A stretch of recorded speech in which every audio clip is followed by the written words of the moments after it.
towel or something like this into two sausagey things so that you have one under your lower back and one under your neck.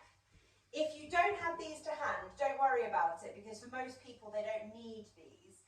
But it might be worth trying the way that I'm going to instruct in the class first, and then you can try it with the towels another time. So if you've got two blankets or towels to hand, you can roll them up into these sausagey things and you can do the exercise with them under your lower back and neck. Most people don't need that, but if someone's quite posterior, they might need that support underneath their pelvis. And we are coming back to our strap of death. So this time, the strap of death is going around our lower legs like this, and we're going to lay on the floor with our legs extended, remembering that we've got the blocks and the pillows underneath our head if we feel any element of rib cage flaring or neck tension going on, okay? So I'm going to put the block underneath my head so I have that length down the back of my neck. That's going to help create more of a release through my shoulders and my upper back. My palms are facing up and my arms are out at 45 degrees. My upper body is trying to stay completely relaxed here. So if you don't have a block underneath your head, you will make it more difficult for your upper body to relax.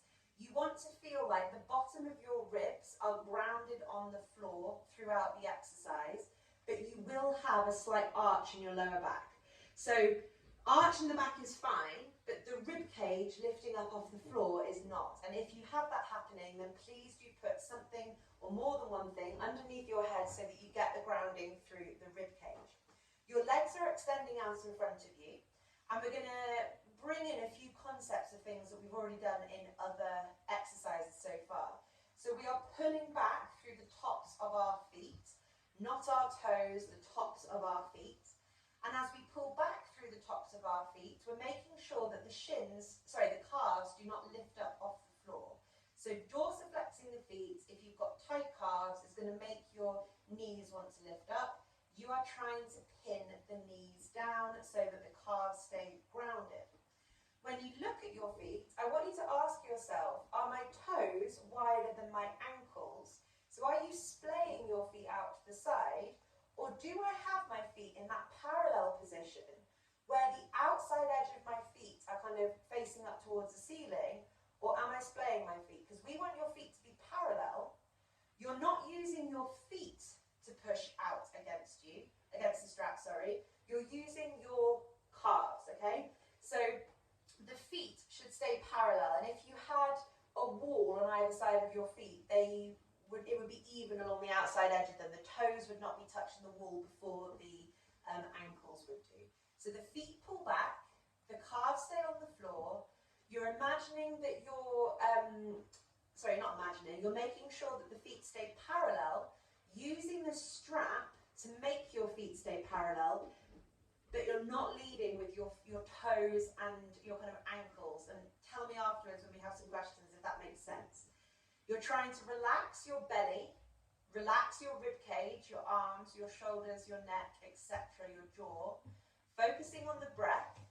There should be nothing happening pelvis upwards. So there should not be any clenching in your belly or tension upstream. There should be, if things are working properly, some work going on the outside edge of your hips, like they were in that first exercise, and in your shins at the front.